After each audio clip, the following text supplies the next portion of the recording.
Some would say, here we go again. Palo Alto Networks reported after the close today, for the third straight quarter, the leading cybersecurity firm saw its stock get clobbered. But as I have told you repeatedly, the immediate reaction is not always the right reaction. What happened this time? When you look at the quarter, virtually every line item was great. Even better, management raised every line of their full-year forecast. One fly in the ointment. Palo Alto's quarterly billings came in at $5 million weaker than expected. Now, by the way, that's million with an M.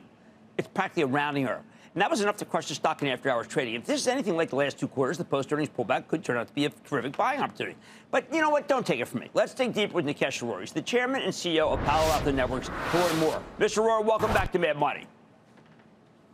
Jim, nice to see you again. Okay, Nikesh, people are selling the stock right now, and I want you to tell me why those people may not know as much as they think they do.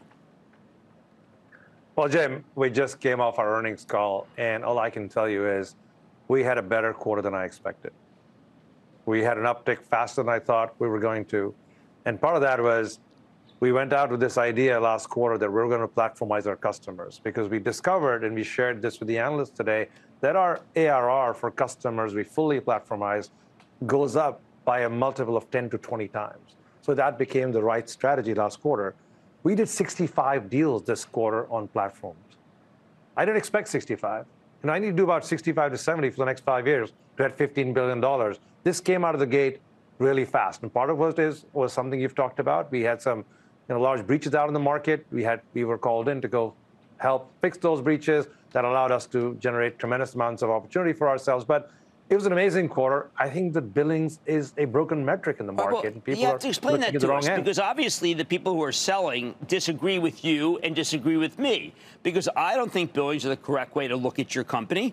I think I look at backlog, I look at RPO. Those seem like a better way to judge. But these people think that this miss, and it is a small miss, should trump everything that you're saying.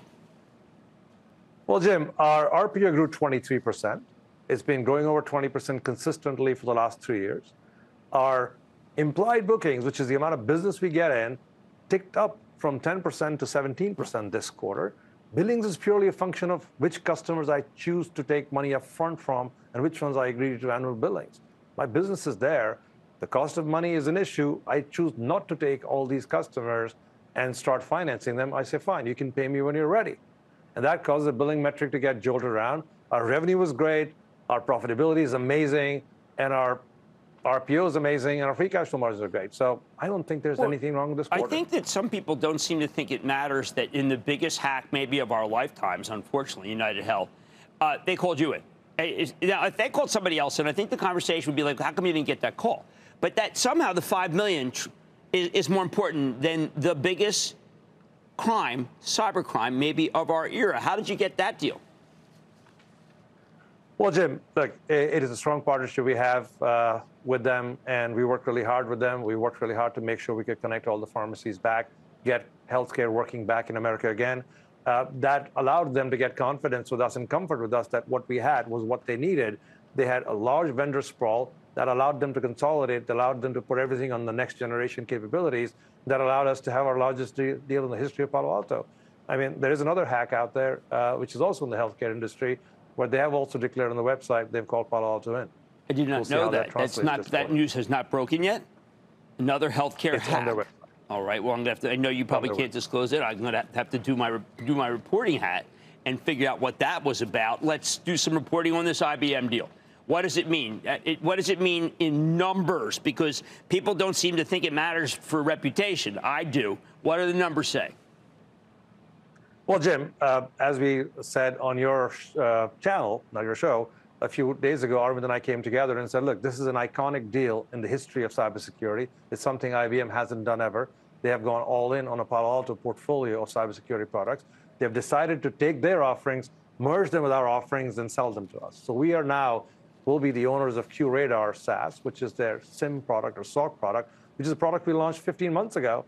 And that's a product they're going to now sell for us. 1,000 people at IBM are going to go sell that product with us. We paid $500 million to acquire $100 million of business, which they have in SaaS, and also the option to go ahead and migrate as many of their on-prem customers onto our platform. Their on-prem business, of course, is multiples of their SaaS business. And I think that's amazing. It puts us squarely in the top 3 players in stocks, where we were not a player 15 months ago. This is a market which is fully driven by AI. That's the solution we have delivered to the largest healthcare provider in the United States. Can you tell me, there's a major opportunity for cybersecurity in Washington with Thunderdome? I would think that you are certainly part of the picture there. Yes, so we've said that last quarter. We were the ones who were qualified as Thunderdome vendor, and then it went through its own machinations. Right. But what has happened recently is with a VPN zero-day vulnerability that came out, a lot of the missions came back to us and saying, listen, we already have a frame contract with Palo Alto. Can you help us get this VPN out and get Palo Alto in? So now we're working our way back into all those missions to try and get the Prisma Access solution deployed. And as I said, it won't happen as one big deal, right, but it's going to happen over time, and we'll get our fair share in that market. Well, you have to tell you, last quarter was a miss, and I was upset about it. When I saw these numbers, I wasn't upset. I said he did what he said he's going to do and more, and I just sit here and I think, all right, so because the stock was pushed again on Friday, because the stock was pushed relentlessly into the quarter, I think that there were people who got a little too bullish versus a great quarter. That's how I look at it. I don't have any other way to look at it. Well, Jim, as I said, we've seen this recovery much faster than I expected. We are very excited about the upcoming pipeline. We're into our biggest quarter, into Q4. We see tremendous amounts of opportunity. I have personally inspected the top 500 opportunities at Palo Alto over the last 90 days. There is tons and tons of opportunity. I think our strategy of getting platformization is the right strategy. This market in cybersecurity needs a platform like we have the Workdays, the ServiceNows, the Salesforce of the world. We aim to be that platform. We aim to be the first $15 billion ARR company in cybersecurity, and I hope we get there. Okay, so what did the Cisco Splunk deal mean for you? Is that an opportunity? I like both those guys. Look, it is an opportunity for us because that reaffirms to the market that you need a large AI-enabled data lake to be able to deliver great security outcomes, which is exactly where our XSIAM product is targeted. As customers, see M&A, see acquisitions, they get a little nervous. They start looking at optionality, and we hope that in that optionality, we will get a chance at going in there and showing our capabilities and proving our worth, and we should be able to get some market share as part of that. All right. Now, I do have to go back to this healthcare because this worries me. Is it another health insurer that got hit? I mean, I personally have been hit by one of the ones that I've been hacked, and I know what it's like to be hacked, and people call you endlessly pretending they know your stuff. Is it going to be another one like that where individuals are going to be hurt, where individuals are going to get called because they sold the information to the bad guys? No, Jim, it's out in the public domain. It's just interruption of some health capabilities, which we're trying hard to work fast with our client to make sure we bring them back up and running so we can continue to have great health care. And can you tell, look, you're not a B2C, you're not to customer, but what do you tell a person? I mean, we're all getting these calls. We know where they're from. They're emanating from people who bought this information from a major healthcare insurer, and you're getting calls telling you that you're entitled to a certain program. It's all stemming from this darn thing. When will this end? When will people go to jail?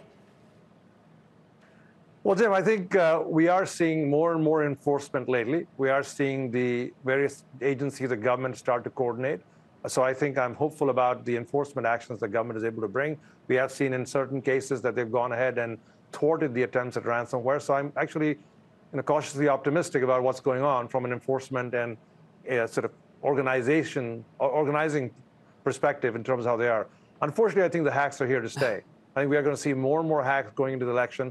I think we're going to see more and more deep fakes, more and more AI being used to try and scam people. Yeah. It is the Wild West as far as the use of AI is concerned. So all I can recommend to everyone is double check everything. Make sure you're sure that who you're talking to is the person you're talking to, and make sure you find other ways to validate that this is a real call or a real engagement that you're having. Got it. Okay, well, look, Nikesh, thank you so much for coming on. Nikesh Arora, Chairman, CEO of Palo Alto Networks. Look, this isn't like last time, but you can go sell if you want. I don't care. I'll buy it from you. Mad Money's back after the break. Thank you.